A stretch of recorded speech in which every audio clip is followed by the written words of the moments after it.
And welcome everyone to a Pac-12 chat. I'm Andy Katz, pleased to be joined by USC head coach Andy Enfield, winners of 6 in a row.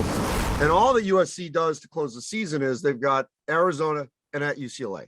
So a lot ahead of you.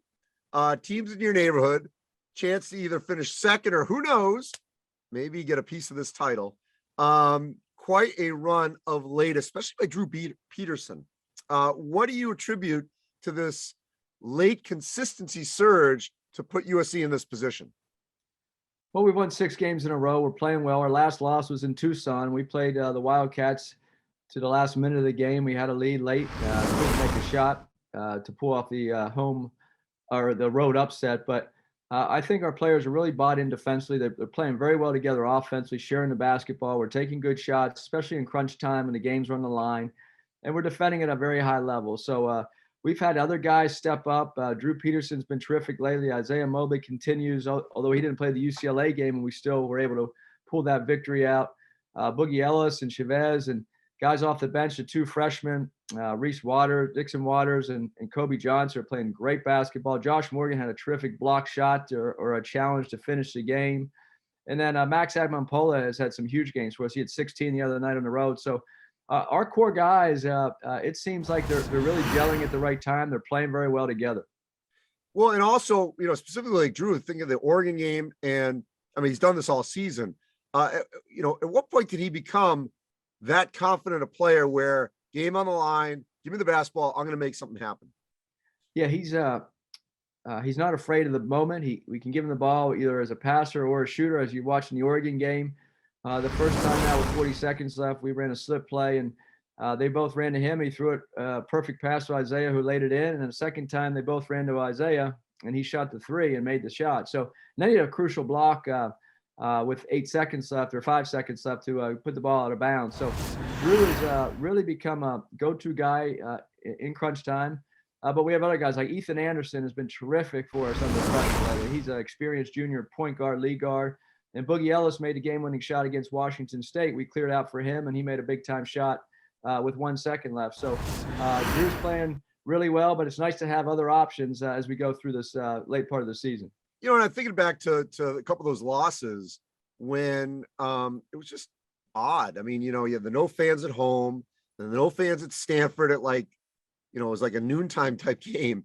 How much do you feel like this team is finally in a nice rhythm of normalcy, which clearly has also benefited with the way you guys are playing? Yeah, Andy, we were in a really good rhythm before Christmas. We were undefeated. We had just played Georgia Tech in Phoenix at the Suns Arena, had a double-digit win. We were headed to play Oklahoma State in Oklahoma City, and then COVID hit. We had to shut down for 2.5 weeks. He came back, and then there were no fans. And we were out of rhythm as a basketball team, and then playing in the empty gyms. We played, like you said, Stanford on a Tuesday at 2 p.m. with no fans, came back, played Oregon State in Oregon. We played Oregon on a Saturday night here in Los Angeles at 7 p.m. and had no one in the building. And that was just a really disappointing feeling when you need that home court advantage. And they beat us. They played well. So it's been great to get back in our game rhythm and also have the excitement. Like the Oregon game on Saturday was a packed house. So the students were all over our guys and made it more special to win a big road game. And I think tomorrow night against Arizona, it's already sold out here at the Galen Center. So I can't say enough about the crowds we've had here. The student section, we set the record with 2,600 students against UCLA. I think they're going to try to break that tomorrow. So it really means a big difference for us, especially here at home. And lastly, Andy, seniors. We've had super seniors, and now we assume this will be like the senior night. What has this class meant to you in this program? We don't have a ton. Isaiah White, we had senior day against Washington State because if you remember, this Arizona game's a makeup. Oh, that's COVID right. game. That's right. So we actually had our senior day against Washington State last Sunday. And Isaiah White, who's a super senior, and Chavez Goodwin, those two, Isaiah White, what can you say about him? They're our toughest guys, 2 of the toughest players I've ever coached. Isaiah White averaged 20 points a game in the NCAA tournament last year, had a huge game against Kansas and Oregon in the Sweet 16 to go to the Elite Eight. Chavez Goodwin is probably one of the most improved players in the Pac-12 this year. He's a double-digit scorer. He's had games where he's had 18 rebounds, and he's meant so much. So those 2 super seniors have been incredible contributors to the success we've had the last 2 seasons. Well, I'll tell you, Andy, it certainly should be just a great week leading into Vegas with Arizona, UCLA going against USC. I don't know. Can't ask for anything better than that. It's all on the line in this final week of the regular season.